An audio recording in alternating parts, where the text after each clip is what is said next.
பக்தி ஒளிநேயர்களுக்கு வணக்கம். கல்யாணம் யாருக்கு? திருக்கல்யாணம். நம்ம சிவனுக்கும் மீனாட்சிக்கும் திருக்கல்யாணம். ஊரே குதூகலம், ஊரே சந்தோஷம், மதுரையே ஜெய ஜெயன். தீபாவளி திருக்கோலம் எப்படி இருக்குமோ, நம்ம வீட்டு பெண் கல்யாணம் எப்படி இருக்குமோ, அந்த மாதிரி மதுரை அவ்வளவு சந்தோஷத்தின் உச்சத்தில் மக்கள்லாம் அவ்வளவு உற்சாகமாக அந்த திருக்கல்யாணத்தை கொண்டாடுவதற்கு ரெடி ஆகிக்கிட்டே இருக்கிறாங்க.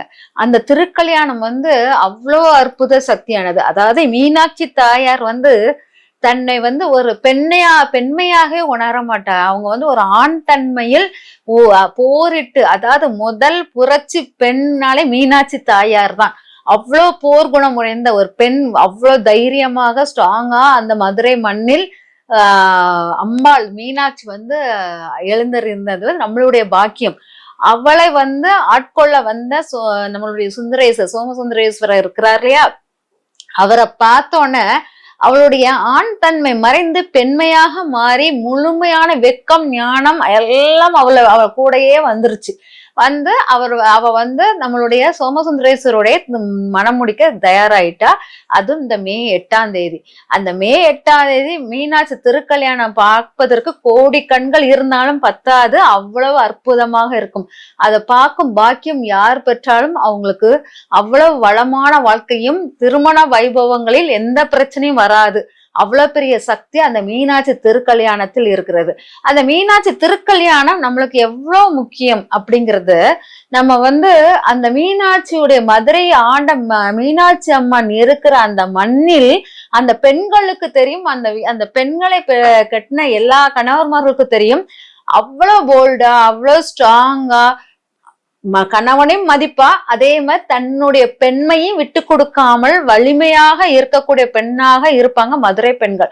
அவ்வளவு மீனாட்சியின் ஒவ்வொருத்தருமே, அந்த மதுரை பெண்கள் அனைவருமே ஒவ்வொரு மீனாட்சியுடைய அவதாரங்கள் தான். ஒவ்வொரு ரூபத்திலும் மீனாட்சி மதுரை பெண்களில் குடியிருக்கிறாங்கிறதுல ஒரு சிறு ஐயப்பாடும் கிடையாது.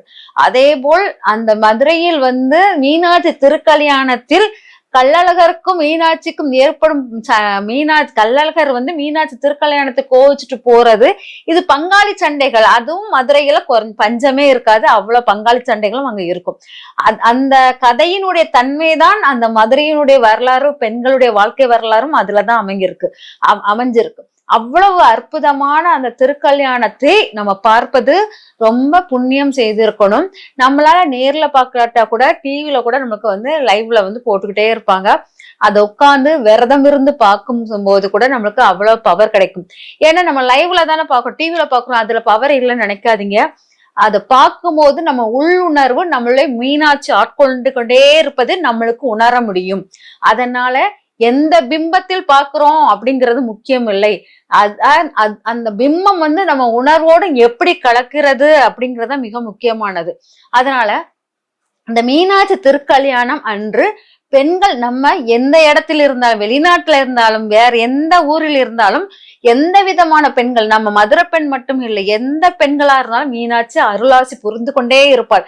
பெண்ணாக இருப்பவள் ரொம்ப வீரமாக தைரியமாக எல்லாத்தையும் இது பண்ணணும், குடும்ப வாழ்க்கையில் இதா வாழணும் அப்படிங்கிறதுக்கு மீனாட்சி ஒரு சாட்சியாக இருக்கிறாள். அந்த பெண்களுக்கு எல்லாம் அவள் கூட துணை புரிந்துகிட்டே இருப்பா.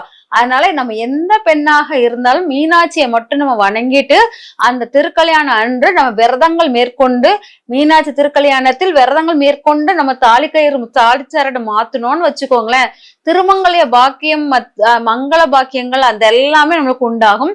கணவன் மனைவி ஒற்றுமை நன்றாக இருக்கும். அடிக்கடி கணவன் மனைவிக்குள்ள பிரச்சனைகள், சண்டை சச்சரவுகள் அளவுகள் குறையும்.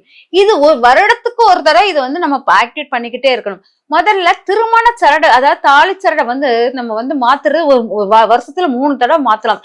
அதிகமாக கூடாது. அதிகமாக தாலி சரடை ஒய்யாம மாத்திக்கிட்டு இருக்கக்கூடாது. தாலிச்சரடை பாதுகாக்க கத்துக்கொள்ளணும்.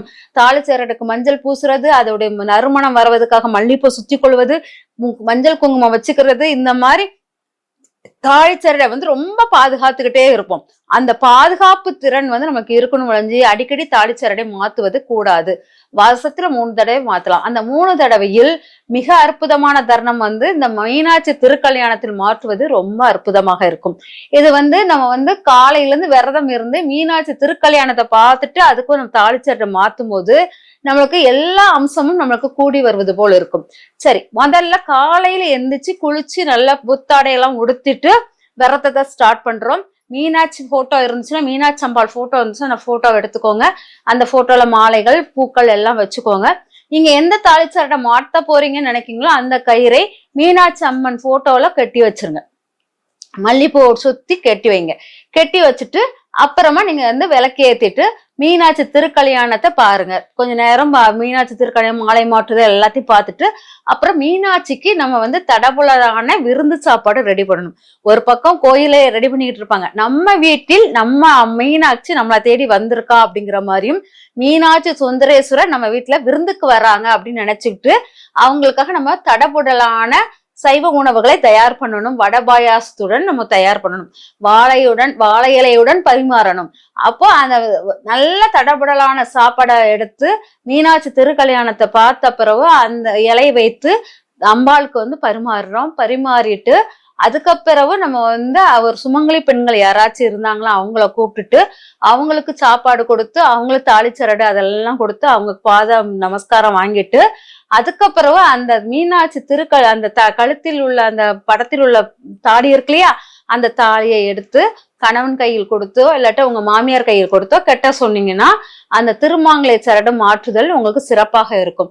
இந்த மாதிரி அன்னைக்கு வந்து நீங்க மாங்கல்யம் வந்து சரடை வந்து மாற்றுவது ரொம்ப ரொம்ப விசேஷம், ரொம்ப பலம் வாய்ந்ததாக இருக்கும். இது வந்து நம்மளுக்கு மீனாட்சி திருக்கல்யாணத்தை நம்மளுக்கு கணவன் மனைவி ஒற்றுமைக்கு. கன்னி பெண்கள் வந்து அந்த திருமண கோலத்தை பாக்குறவங்களுக்கு வந்து திருமணம் ஆகாத பெண்ணுக்கு கூட திருமணம் ஆகக்கூடிய பாக்கியம் கிடைக்கும். அதை நேரடியா பார்த்தா ரொம்ப விசேஷமாக இருக்கும். ஏன்னா ஏன் திருமணம் பாக்கியம் இல்லாதவர்களுக்கு கூட திருமண பாக்கியம் இருக்கும் அப்படின்னா, மீனாட்சி திருமணமே வேண்டாம்னு சொல்லி அவ போரிட்ட குணமுடையவளாக வாழ்ந்துகிட்டு இருந்தால் அவளுக்கையே மனமாற்றிய சோமசுந்தரேஸ்வரர் அந்த வீர பெண்ணை வந்து அடக்கி தன் மனைவியாக ஆட்கொண்ட அந்த கணவன் மனைவியுடைய ஐக்கியம். அதே போல் நம்ம வீட்டு பெண்களுக்கு திருமணமே நடக்காம தடையாக இருக்கிற இடத்தில் சோமசுந்தரேஸ்வரர் அருள் புரிந்த மாதிரி நம்மளுக்கு ஒரு அருள் புரிய ஒரு வாய்ப்பு அந்த இடத்தில் கிடைக்கும். அதனால் அந்த திருக்கல்யாணம் பார்ப்பது மிக சிறந்த பலனை கொடுக்கும்.